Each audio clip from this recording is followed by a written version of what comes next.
Okay, so ang pangutana ni J.R. Ibanez Gono siya. Papa Joe na ako'y pangutana ba? Kaning ok ba nga nung hulmigason unya kung mamatay? Unta mabasa nimo Papa Joe?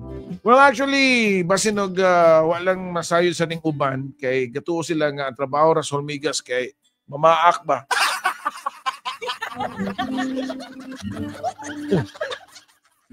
Ang nature gid ana sa diet sa mga hulmigas kay mukaon gid na sila anything, okay? Mga gitawag na sila mga oportunista nga klase nga kuan kanang insekto or sa English pa nga mga opportunistic feeders ingana.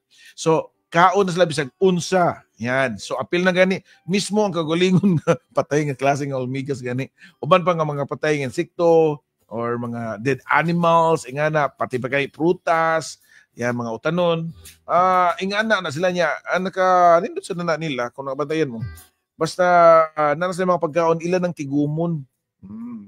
Para, in kaso og tinguan, di sila kagawas, na sila makaon. Yun yan lang, J.R. Ibanez Gono.